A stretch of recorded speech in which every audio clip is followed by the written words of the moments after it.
Hello, and welcome to the Coffee and Hustle podcast. In today's episode, we're going to talk about HR policies with the one and only Mike Bean from PassionHR. I'm very excited that he is joining us on this wonderful podcast. I am Carla with Design by Carla, and today let's get to the real basic information about employees and employers and some of those business policies that we're having to change up since during this time. So welcome aboard, Mike. Tell us a little bit about you and what you do with PassionHR. Hey, Carla. It's good to be here. Thank you for the opportunity to be on your podcast and share a little bit about PassionHR.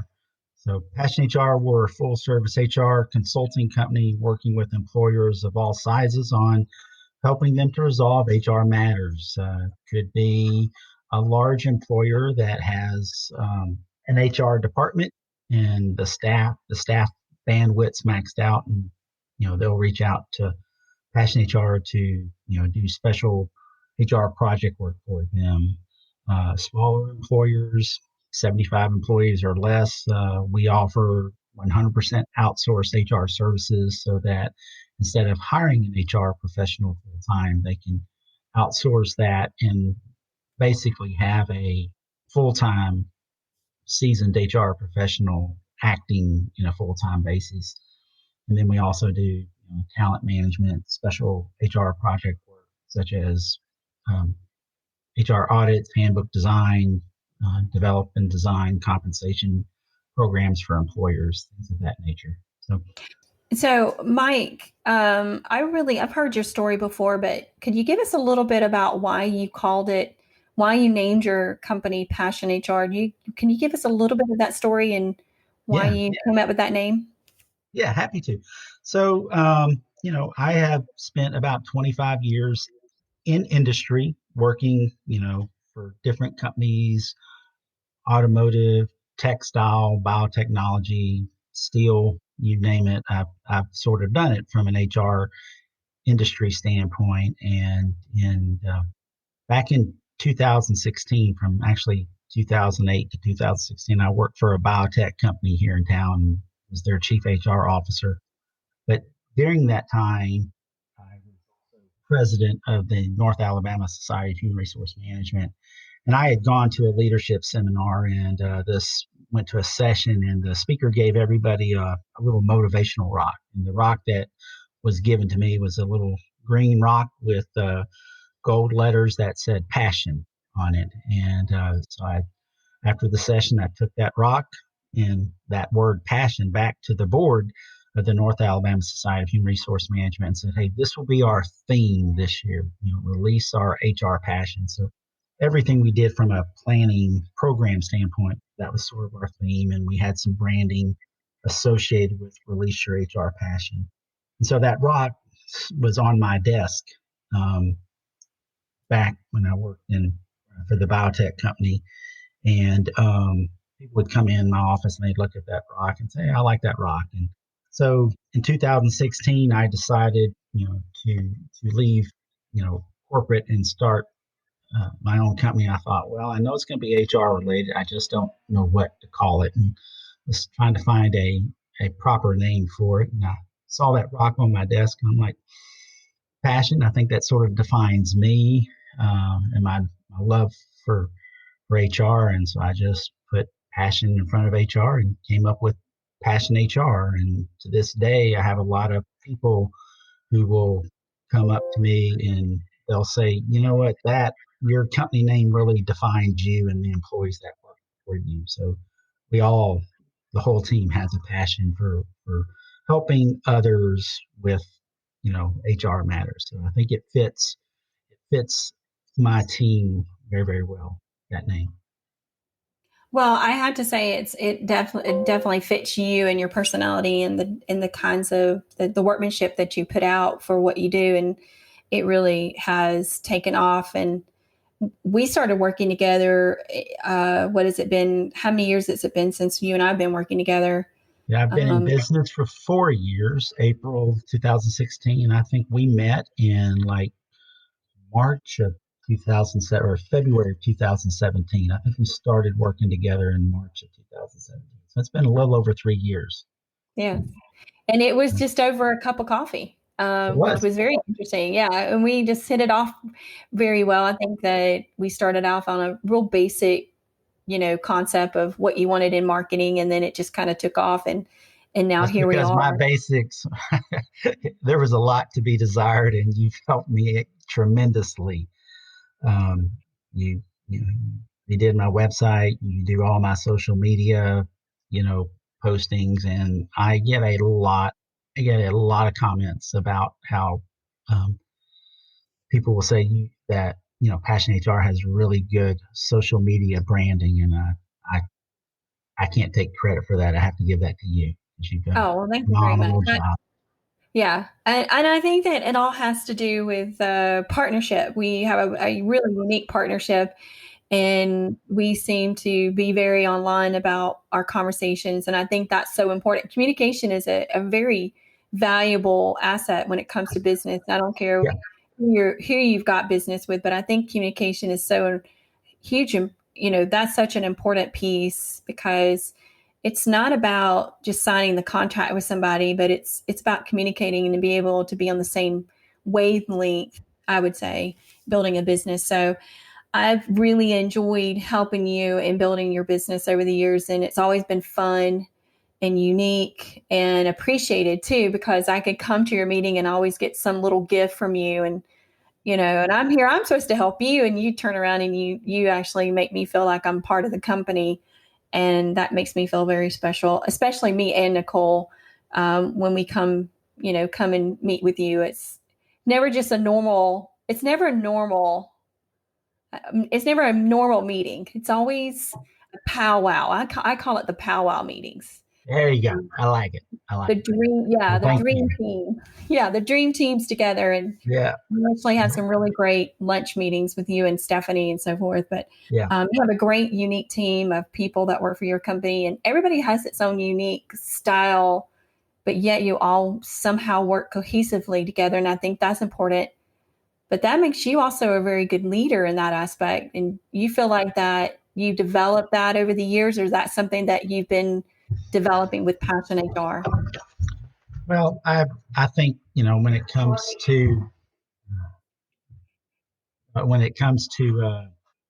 just my whole career being people oriented, I've always said I desire to put the human back into human resources. So, like you mentioned, it's about relationships. And so, relationships are key. So, if I can address, you know, my team members or my employees' needs and take care of what they need to be successful, then ultimately, Passion HR is successful. I think that you are an inspiration to a lot of people, because I think that once they meet you, they want to be in your circle, in some way or another. I think that you are people gravitate to you because they know that they benefit from the knowledge base that you have in the industry. Even though you just started your business in a short amount of time, look how much you've grown. And but I do have a favorite quote, and because Rachel Hollis is one of my favorite, and you'll probably hear this a lot in my podcast. But one of her favorite quotes that she says is, "Our words have power, but our actions shape our lives." Yeah. And I really truly believe that that kind of quote fits you, because I come to you and we bounce ideas off each other, and Yeah. Yeah. I think that that's a good quality to be able to do that. Even though I'm here to help build your business, you inspire me to help build my ideas as well, with me, and give me the encouragement that I'm willing to build and do some things that I haven't been able to do in quite some time. So I think we have a very good partnership in that. I think we do too. Over the time, you've ramped up quickly in knowing, not knowing a lot about HR consulting, but yet knowing how to help build and grow a business. And as you've learned the HR aspects, that's helped us, sort of catapult ourselves. And so, I look to you for business advice, and I certainly appreciate you leaning, to me for business advice. But you've been doing this longer than I am, so I can learn from you. So Well, I think it's all about just sharing the knowledge. I think that's absolutely, yeah, important. I don't think it's so much about what we're going to get out of it. I think it's all about how are we helping each other, and that empowerment is so. It's just one of those things that we all have to like gravitate to. And the moment when you meet somebody, if they're gonna fit your circle or not, Yeah. that. So, Yeah. Well, but I don't. check this out.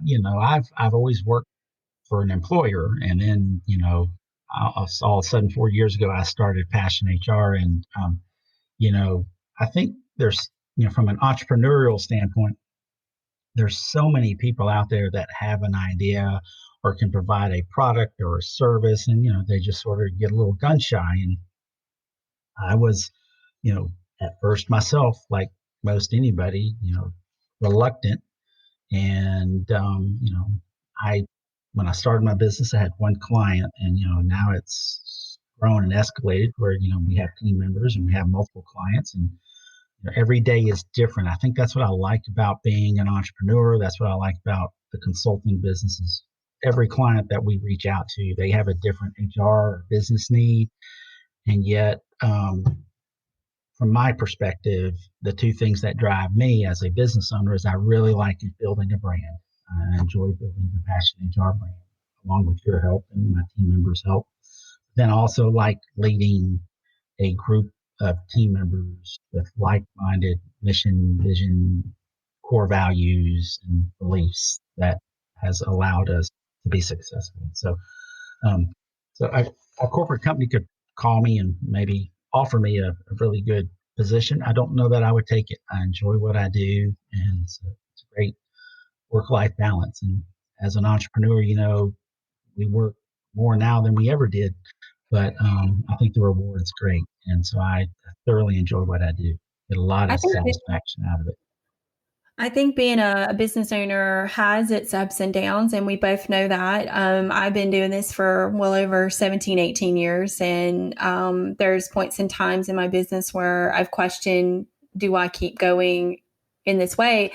But then I realized that maybe I need to change the way I've been doing things, because if I've hit a block wall, knowing the fact that if I'm questioning what my business model is, then maybe I need to change it. And I think that's the reason why I've been in the business so long, is that I've learned how to pivot, and we're going to hear that word a lot because of the COVID-19. I think that word has become very popular, as having to pivot our business. And my question to you is that, do you feel like that your business has pivoted since the COVID-19 has kept us from being in that office atmosphere? How do you relate to that?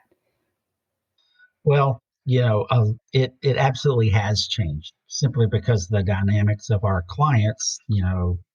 Normally we like to be on site so we can be a face, an HR face for that client, but the stay in place hasn't allowed employers to do that. So from our perspective, what we have done is, all of our team basically, can work from home when need be. So we're all working from home instead of from the office, or, being on site with the client. But that doesn't change that how we service them. We're still able to, do Zoom meetings, emails, phone support, things of that nature. So their issues, we're still able to take care of. But what we have found is, we've tried to tell our clients is right now is not the time to be concerned about the business as far as getting things back up and going. Now's the best time for you to focus on your employees, because I saw a meme on Facebook and it said, how your employer treats you during this time of uncertainty says a lot about your employer. And that's so true. So, you know, I'm dealing with clients that want to change policy, and, well, the policy itself makes sense, but what is the intent? How does it affect the employee? And, you know, employees are looking at their employers for, it's a sense of security right now. And so they want to know that their employer is looking out for them.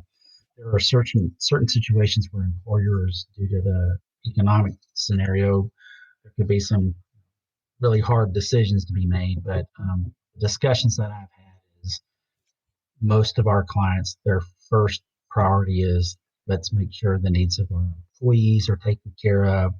Business will come back and we'll get them, support them work wise. But what they are able to do from home, they're able to work from home. If they can't work from home based upon the nature of their work, then that employee may be furloughed or they may be doing some training or something so they can still continue to get paid by their employer. So do you think the transition has been easy or difficult for some businesses? Because I think that, I read an article that said that if this had happened, 4 years ago, just 4 years ago, I don't think that we as business owners could have managed to change or modify the way we're doing now. We wouldn't have had the bandwidth to withstand the changes.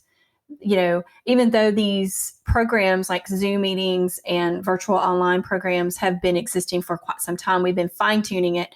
For someone like me, I'm very knowledgeable in this aspect. This is how I've been conducting businesses for a while, even though I still go out and meet with clients. It's always still good to have that face-to-face kind of quality time. Mm-hmm. But do you feel like that businesses have had a hard time transitioning to the remote office, or do you think that there's been somewhat of do you feel like we've been prepared? I think the best thing that's happened is it forced employers to take a look at technology and Zoom and Skype and some of the other online meetings, virtual meetings are great tools, but it all depends on what you use it for. Okay, so having your employees work remotely, that's a good thing, but it's caused a lot of technological issues. Whether somebody can gain access to their work network, via working from home. That's caused some issues, or just having meetings themselves. Maybe there's a disruption at home, or not having an employee knowledgeable enough to utilize a Zoom or a Skype meeting. Where I think it's this has forced employees and employers to take a look and say, hey, is this viable? How can we best utilize it? So case in point, I had a client, I had a scheduled employee training to talk about harassment training for a client. And this was going to be like April 8th. And a week before, the governor did stay in place. And so the client emailed me and said, hey, can we do the training next week via Zoom? And I got to thinking about it. And due to the nature of the training, Zoom and Skype are good for meetings. I don't think they're effective for certain types of training. So, from my perspective, due to the nature of what we were going to talk about, it's best that we postpone that training so we can all gather in, one location and talk about the nature and the topic, because it's a sensitive topic, to do that face to face. But there's other meetings and webinars talk about learning something that have been very, very beneficial. But it just depends on every employer's situation. Well, I do think that in some ways we utilize these tools, these online tools, to keep that connection going. I think it's important because you have to have it, right? You do need those tools. And I honestly believe it, to some degree, it kind of reminds me of back when Y2K was happening. I was running around like a crazy person, putting networks together and building machines, computers, and upgrading software, because everybody was like in this transition of technology, because we were forced to do that. In some ways, it kind of compares to that Y2K feeling of, going from, an in office atmosphere to a remote atmosphere. And everybody's been forced to discover these, not that they're new, but discover these new tools that I think that people are going to continue to utilize. I don't think business is ever going to go back to normal. Yeah. What the new normal will be defined by each organization and what fits their culture and things like that. But I think the best thing that's come out of, you know, the technological aspect of working remotely is it's a extremely positive way. The thing I like about Zoom and Skype is that it allows people uh, to remain engaged with their coworkers. And, there's one thing to talk to somebody or get an email, but it's also nice just to look at a camera and see somebody sitting at home in their pajamas or t-shirt, and Yeah. stuff like that. So I Well, think that and I that's what's helped as well. yeah, I really do think in some ways or another we go from the atmosphere of office atmosphere to a home atmosphere, and those transitions are hard for some people because they're used to having that type of atmosphere, and now they're going to this remote. Some of them are having to make do with a desk and an area where that they can benefit, do the best that they can as far as working goes. But I do think the networking aspect, I miss the networking part where you can get out and go meet people. Oh yeah. I think that's what I miss the most. Or just simply having lunch with clients, Hmm. like someone like you as well. But do you think that when we get that sign off, right, by KIV, Governor KIV, and she says you can go back to work, and these phases are starting to allow people to go back to work, do you think that we should follow somewhat of a restricted guideline, or do you think every business is going to have a restricted guideline? What are you giving some sort of advice with that? I think I, I I think every business needs to have some form of reentry of how to re-engage employees with the thought process of how to keep employees safe and healthy. Meaning, there are some of our some employees are very cautious. Okay, so they're going to want to know exactly to what degree is an employer doing, you know, taking steps to keep me safe and healthy. And there's some that are going to be, well, I'll throw caution to the wind. I'm just happy to be at work. And so I think, you know, employers need to look at the business case, but we all need to think about how what we do affects somebody else in the workplace. And so I think from that standpoint, employers need to take steps to have a policy in place, to remain, focusing on social distancing. Do they want to allow, do they want to take employee temperatures prior to coming into the facility? And, if it's within a certain range, you know, yes, they can come to work. If it's not, you send them home and you allow them to work remotely continually until their temperature changes. Do you have the option of offering face masks and, you know, the Corel and, things like that? I think those are things that employers are going to have on hand and have to think about because, you know, what's good for one person may not be satisfied somebody else, but an employer needs to have a blanket policy that at least addresses it. Now, it does alter how you do work, but I think, it's creating a new habit for employees and for the employers. So if you put something down together, communicate to your employers prior to coming back, I think they'll appreciate that because at the end of the day, they want to know what's my employer going to do to keep me healthy and safe. Yeah. And so do you feel like that what happens if an employer, right, comes to work and they're required to wear a face mask, then those guidelines and policies that you set forth, they're already established. You don't have to make it up as you go. It's good to have those policies already up Okay. front. And these are things that the businesses should already be establishing now before these phases go into effect, right? Exactly. So, you know, the biggest problem that leads to employee issues for any organization is lack of communication. So, hopefully during this time, employers have been communicating with their employees and letting them know, hey, what's going on if you're furloughed, or what's going on with your PTO, or what can you do remote from working remotely from home. So all that to say is, if you do want to have guidelines in place by way of a policy, go ahead and start communicating it now, and that way everybody is aware, so you avoid having somebody show up without proper PPE, or hey, we mandated, we said that you have to do this, and we're going to take your temperature and we need you to wear a mask. If somebody doesn't like it, you know, you've at least properly communicated. You don't want to have anybody caught off guard. Yeah.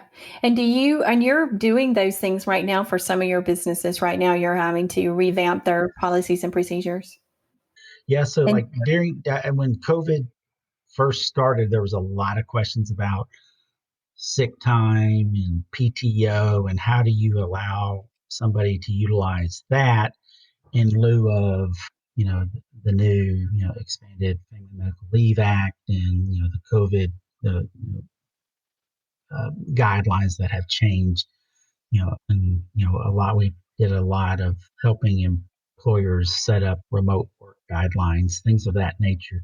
But now that we've been doing that for about a month, now we're transitioning to what do we need to do to bring people back to work and be in a gathering location. So I think it's just continuing to follow through with what the government guidelines have been related to you know social distancing, PPE, and just doing the smart things, to you know to take care of yourself, but also to get the economy back running, and getting employees back to work so they can be productive. do you feel like that there's going to be some sort of a celebration at some point to people be excited to be able to go back to their office space? And, I think the hardest part is being when you're working at home, is not just the distractions, but also you feel like you got to work more, or you're dedicated to your job a little bit more. Do you feel like that there's that transition that we're kind of hard when it comes to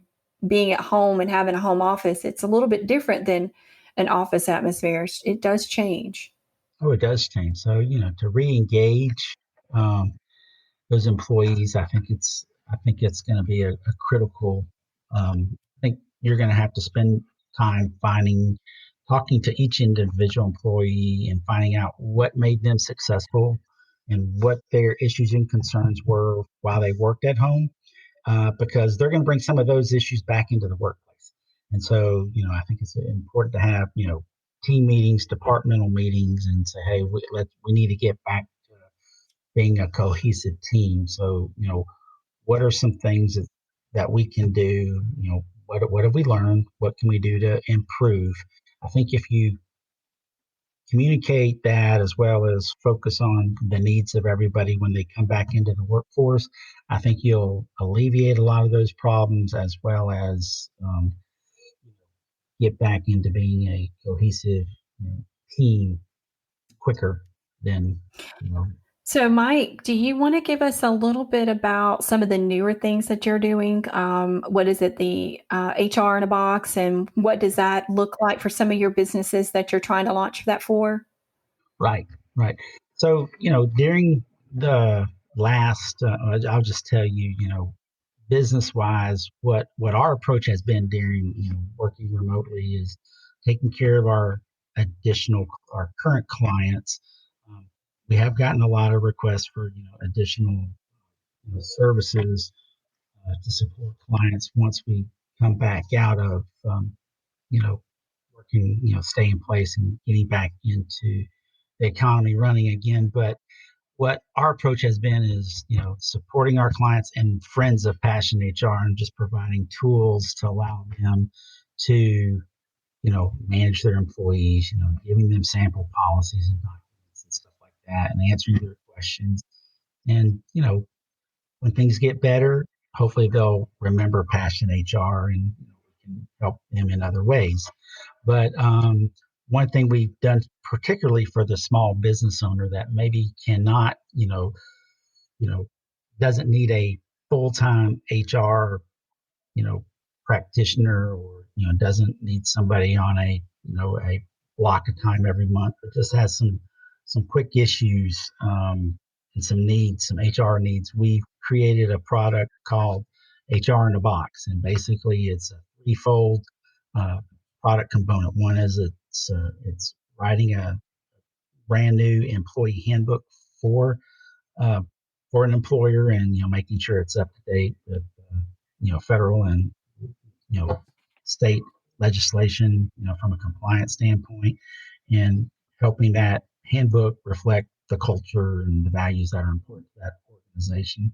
On top of that, we are working on employer branding of onboarding, trying to improve the onboarding process for small businesses. So we provide, you know, uh, employers with an offer letter and all the onboarding forms that are needed to bring somebody into your organization. And we brand those as well. It could be, not just the offer letter, but I-9 form, federal and state withholding forms, an employer logo branded direct deposit form, confidentiality statement, non-disclosure statement, a let's see, social media policy, and I think that's an emergency contact that we write for our clients, as well as we give them 5 hours of HR consulting for a flat fee. And it's a greatly discounted as opposed to purchasing those services, three separate ways. Buy it in a box and you get a discounted rate. That's been very, very successful for us. And we've been supporting a lot of smaller employers with that type of component. So if you had any HR advice right now that you can give to businesses that may be thinking about getting into business, or existing businesses that are struggling, what would that advice be right now? What would you give them? I would, take this opportunity. There's going to be a lot of great opportunity because I believe the economy is going to, bounce back quickly, once we, get everything back into full, blown, you know, day to day, work life balance. That being said, I think it's a great opportunity for all employers to strategize on where they want to be, and if they are taking this time, this lull, to position themselves so when they do come out, they're ready to go. And some of that may be some you know taking advantage of market market share. It may be taking advantage of expanding certain businesses where you need some additional HR support that Passion HR can help with. But I think the biggest thing right now is to take care of your current employees and communicate as best you can what you're doing now and what you plan to do. First, the whole month of May, as far as bringing everybody back to work and being a collective team again.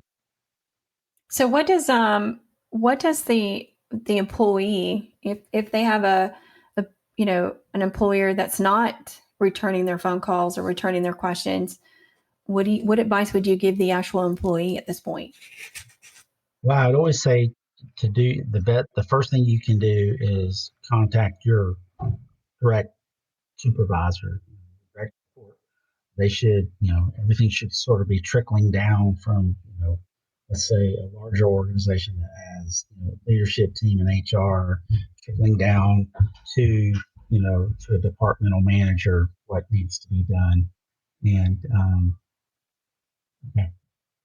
um, start with your departmental manager. If that's not working, then if you can get in touch with a coworker that maybe has some information, do that. But I think what I have found, there's three forms of communicating. There's email, text, and telephone. So utilize those three avenues to get in touch with your employer, and hopefully they can give you some updated guidance. So Mike, it's been a pleasure. You have anyone here, but do you want to do your I'm going to do the rapid fire 5 questions for Mike so that people can get to know you at a Okay. more fun level. So I have 5 questions. You have to answer them as quick as possible, even though Okay. my rapid fire usually is a little slow. I'm a little slow anyway, but who cares? So I'm going to ask you 5 questions. Are you ready? Yeah. Okay. What have you done that you are most proud of? Oh, I would probably have to say helping others. I get a lot of joy in helping others. I think that's a very true statement with you. I think that you put people first over Mike a lot. I think that's a great quality about you. How can you tell if someone is a nerd? Well, I try not to be one. I guess I can be one, but I would say as long as Well, how if they are a nerd, yeah. How do you know? they're wearing white socks and brown shoes. Come on now. I have white socks on And penny right loafers, now, right? but Okay. yeah. If you could choose your nickname, what would it be? Oh gosh. Well, with a last name like Bean, I've heard it my whole life. So hey, butter bean, jelly bean. It happens every day. What about Beanstalk? Yeah, we'll go with something else. Not that one. Okay. So what foods do you dislike? What foods do you dislike? What foods do I dislike? Boy, I, I like just about everything, but there are some some seafoods I'm not crazy about, but I like I like some, but some I don't.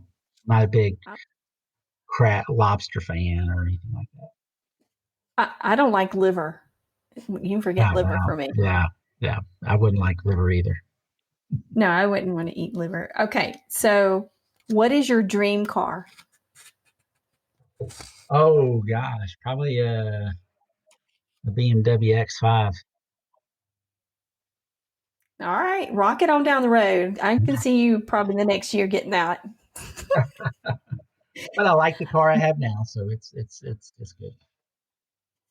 So what is your favorite sport to watch? Football, Are you a Roll Tide fan? somewhat, but I'm probably more of a UAB fan more than anything. I can't even. I can't even. You're from the area. I So know, we need to talk about that. Yeah, All right, so last question. How do you define happiness? my happiness comes from seeing others happy, and if I see people around me that I care about and love, if they're happy, I'm happy. That's a great Whether statement from you. whether it's family, coworkers, friends, if they're happy, I'm happy. There's never, I don't think I've ever seen a moment where you don't have a smile on your face. So, Uh, um, what don't ask some of my team members or my family because they could probably tell you several examples.